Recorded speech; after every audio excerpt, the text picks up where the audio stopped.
I want to give the Pacers their due, Rob, but I almost feel like we need to start this podcast by giving the Knicks just a send-off, like a 21 ice salute, because by the end of this, they were down 5 rotation players with Jalen Brunson gone. And I'm actually just surprised that nobody died on the court. It never got that bad, but what a mash unit. Definitely a Viking funeral for them, though. And for these guys to go down swinging, they obviously didn't have enough by the end. As you said, 5 rotation players out once Brunson broke his hand. OG Anunoby tried to give it a go in this game. It was clear 2 possessions in, they were going to have to pull the plug on that. But they gave it all they had. And Josh Hart, honestly, probably shouldn't have been playing, but he was out there trying to go. And so they went as hard as they could, as long as they could. They ran into wall after wall after wall and threw a lot of them. But ultimately, you got to have healthy players at some point to win these games. And I think, obviously, given the Pacers' historic Game 7 shooting, you saw it on defense. You saw a team that was just running on the fumes of fumes by the end of this thing. Yeah, I mean, TJ McConnell is having the playoff of his life, but pretty much anytime he was on the court, nobody could stay in front of him. This is a guy who can't shoot, y'all. And they just have no chance of staying in front of this dude, even when they're sagging off of him. That's when I'm just like, look, man, if TJ McConnell's going to look like a borderline all-star in all of his minutes, then this is just not your day. Even as recent as yesterday, I talked to somebody out of Knicks land, and they were like, yo, Josh Hart could barely walk off the freaking plane after Game 6. He might not play tomorrow. I was of the impression that he wasn't going to play, and neither was OG. And he played, and he fouled out. God bless him. But they gave it everything that they had. I'm grateful for the memories that the Knicks provided in this postseason with some of the most ridiculous games and finishes in the entire playoffs. But Indiana outplayed them.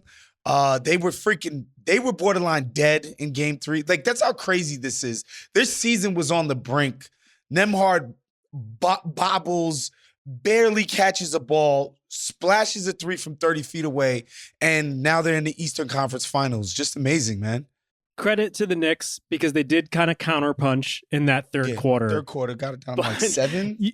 Yeah, they got it really close. What were they counterpunching against, I guess, is the question. And it's a historic first half, a Game 7 that we almost never see, which is one that was not ragged at all for the Pacers, where they got a lot of the shots that they wanted and put up more points in the first half than any other team ever has in an NBA Game 7. Which is the worst position you want to be against the Pacers. Like, the front runningness, I think, has taken a lot of permutations, and I think Tyrese Haliburton is to blame or to credit for a lot of that. Definitely talks and plays differently when they're up, but they were up by a lot. So 39 first quarter points, according to Zach Cram, most ever in a Game 7, best shooting half in a playoff game in the last 25 years, 76% in the first half. Brunson had as many misses as the Pacers as a team did in the first half, and obviously, as Rob alluded to, 67.1% overall in the game, best in a Game 7 in history. So not bad for the Pacers.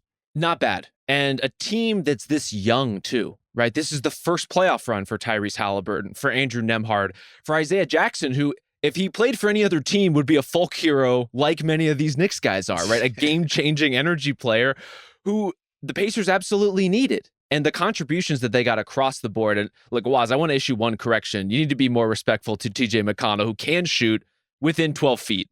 Right. And within 12 feet, he is 100%, and I will never hear an argument to the contrary. But really, for the Pacers to play this well and to respond in this way in this moment is a hell of a thing. This was just obscene levels of offense from a team that I think a lot of people didn't even expect to be here. And maybe there's some power in the we're not even supposed to be here kind of energy. I want to give some props to Rick Carlisle, too, because the purpose with which they played on offense, one, OG comes out, obviously cannot walk.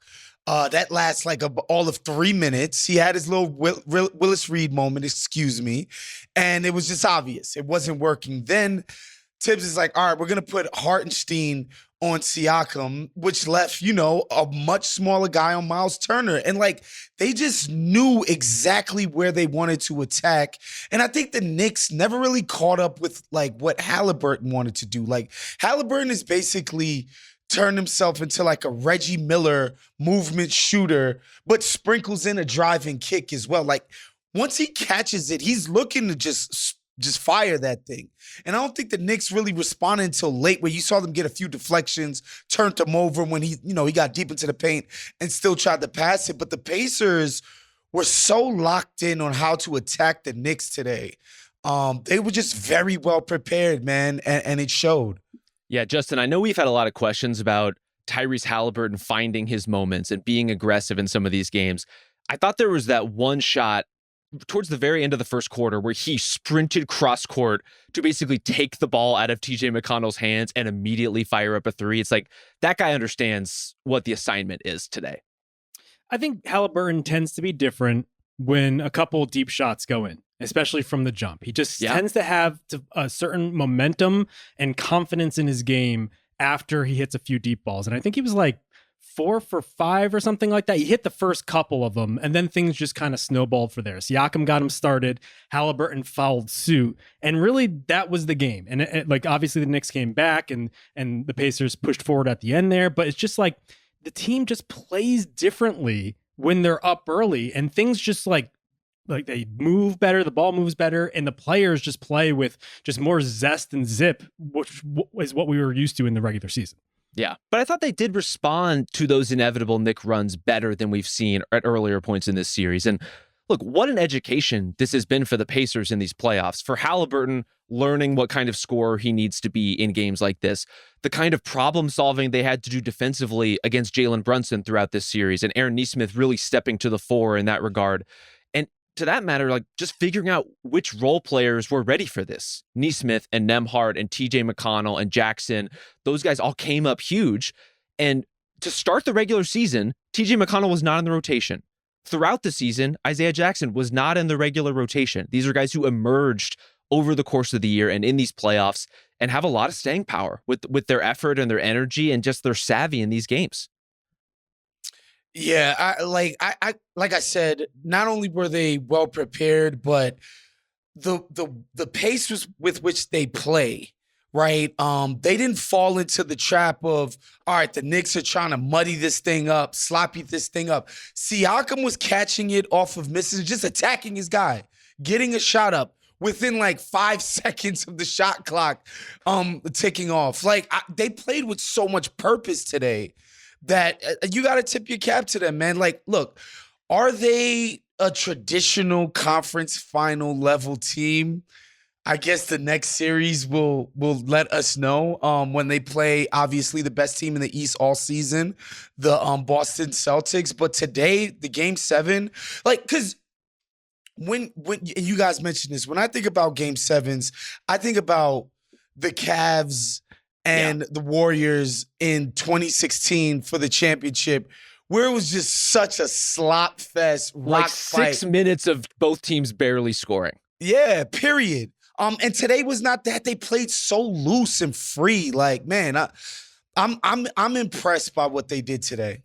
Yeah, I think it's hard to talk through all that without providing the caveat that even the Knicks guys who were out there just didn't have anything. Like, no. Watching Isaiah Hartenstein, who's been such a force in the series on the glass, Miles Turner boxed him the hell out, and you want to give Miles Turner all due credit for that. But also, these guys just had nothing left by the end. Yeah, Deuce there was McBride trying to create off the bounce.